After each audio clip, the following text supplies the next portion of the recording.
The barrage of bullets sending 2 people to the hospital, and it lands a rapper in jail. 7 Sheldon Fox with the exclusive. Pooh Shiesty recently faced a raid for breaking the conditions of his release after being free for just 3 months, following his initial celebration upon release.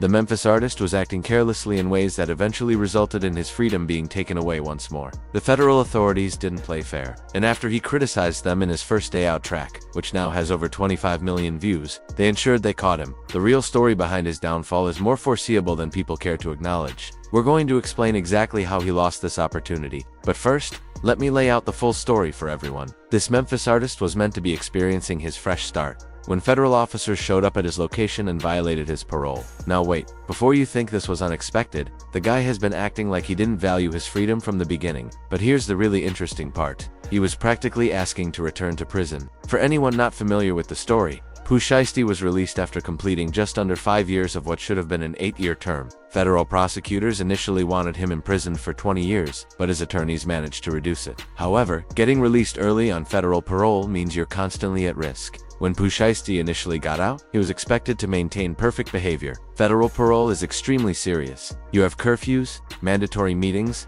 and numerous restrictions. But this individual was acting as if federal agents weren't monitoring him. I recall when he appeared on Ben Dadan's stream and received a call from his parole officer asking about his location. He was required to be home for his curfew, but he was outside beyond his permitted time. And listen to this. He deceived his parole officer while being recorded. Ben Dadan had to silence the microphone because he recognized this was dangerous behavior. Hello? Yeah, Latrell Williams. Yeah, I'm at the house.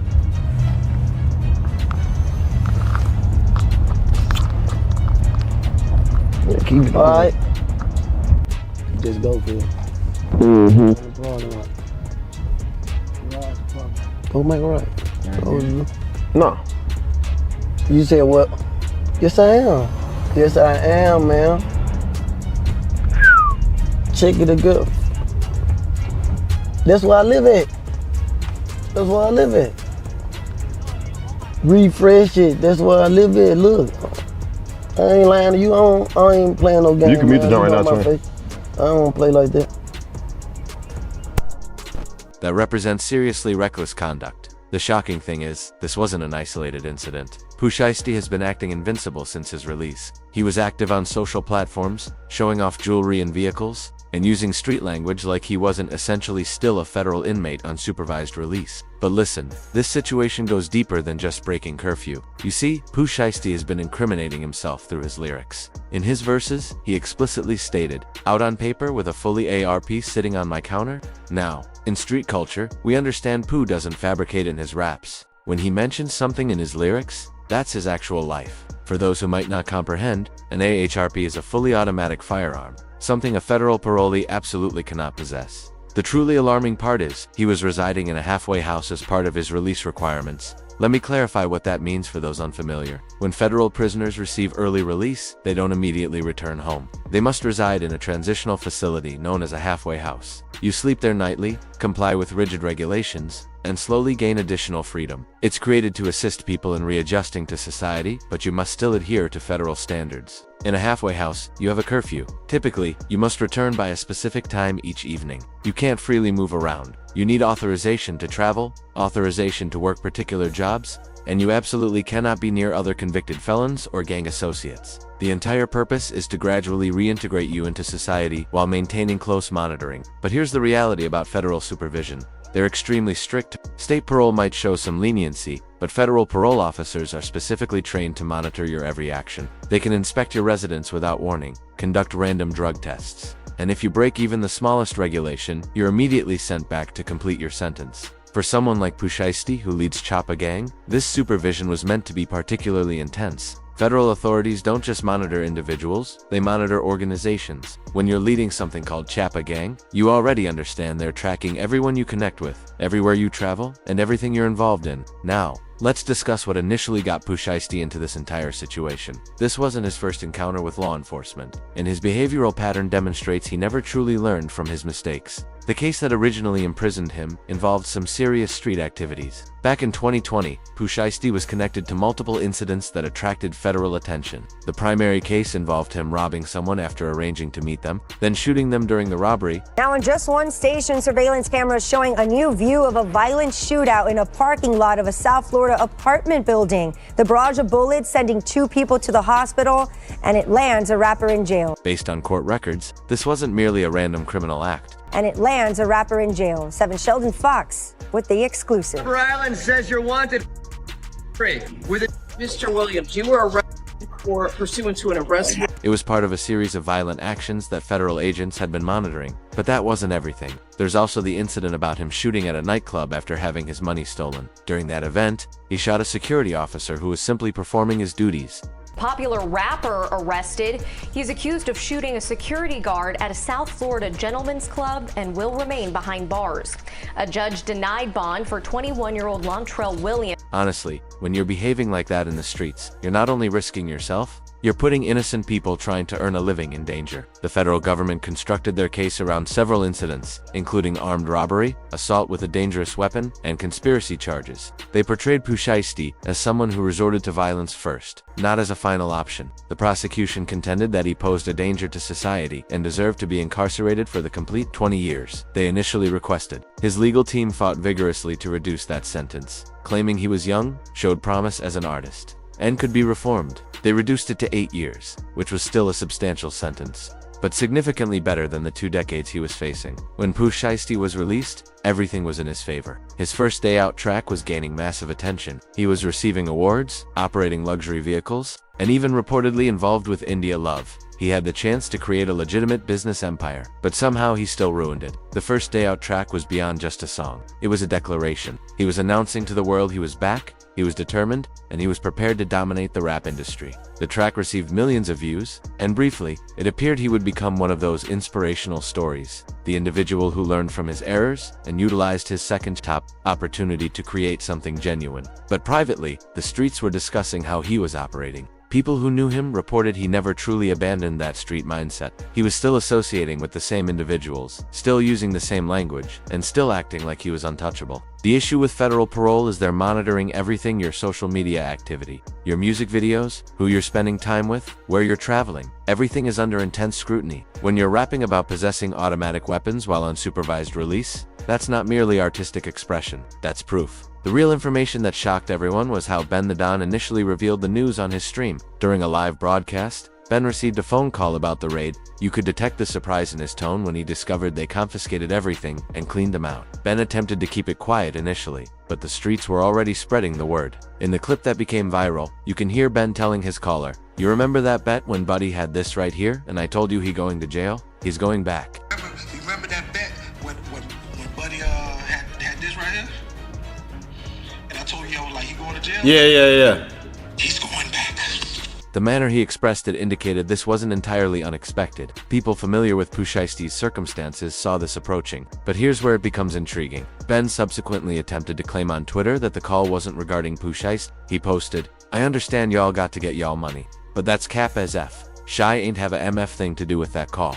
Whether he was deflecting or protecting his friend, we're uncertain, but the truth emerged regardless. The raid itself was likely organized for weeks or potentially months. Federal agents don't simply appear randomly. They develop cases, collect evidence, and execute when they possess everything required. According to what we know, they went to his residence, discovered whatever they were searching for, and placed him in custody immediately. Subsequently, all the media outlets began reporting about Pooh Shiesty being back in custody. DJ Academics verified it with the federal prison records displaying Pooh Shiesty's legal name, Lontrell Donnell Williams Jr., his registration number, and his new release date, April 11th, 2026. That date is meaningful because that was his original release date before he received early parole. Now, this isn't just about one violation. This concerns a pattern of conduct that shows Pooh Shiesty never genuinely valued his second chance. Seriously. The streets have been discussing how he was operating since his release, and it wasn't looking positive. For those who might not understand federal parole, let me clarify. When you receive early release from federal prison, you're still technically completing your sentence,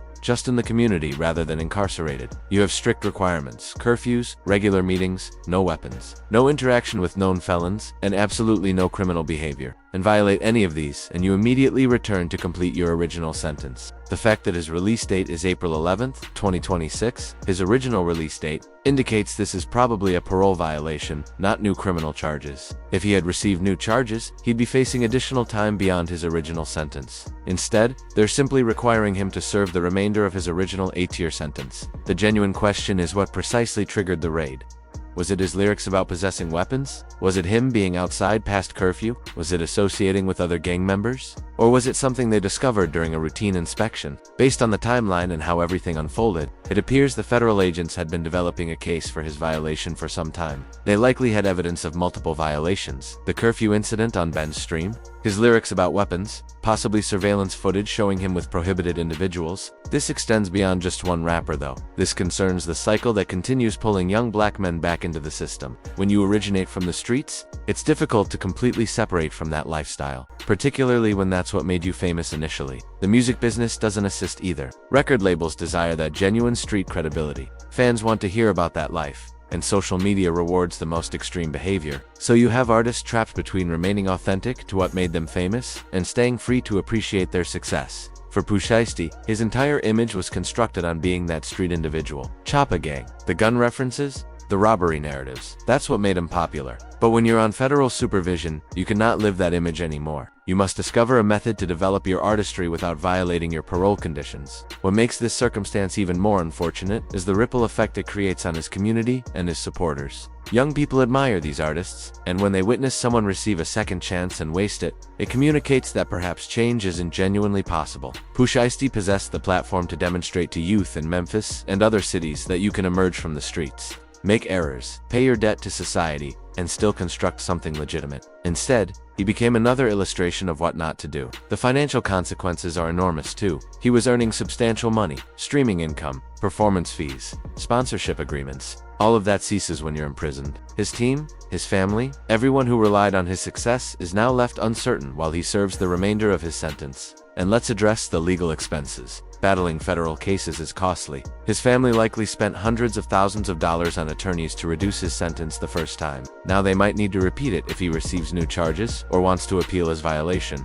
The record label circumstance is complex too. Labels invest capital in artists expecting returns. When an artist gets imprisoned, especially for violating parole, that investment is threatened. Some labels have provisions that allow them to drop artists who get arrested, while others might support them but postpone their projects. The genuine tragedy is this was entirely preventable. All he needed to do was comply with some fundamental regulations, stay home when required, don't possess weapons, don't rap about illegal activities while still under federal supervision, and don't associate with known criminals. Simple things that would have maintained his freedom to develop his career and his fortune. Consider what he could have achieved with 3 additional years of freedom. He could have released multiple projects, developed his label, invested in legitimate enterprises, and truly established himself as a significant figure in hip-hop. Instead, he'll spend those years incarcerated, observing other artists claim his position. Halfway houses are intended to assist with this transition, but they're frequently overcrowded, understaffed, and situated in locations that make it challenging to avoid the same influences that caused trouble initially. For someone like Pooh Shiesty who's famous and wealthy,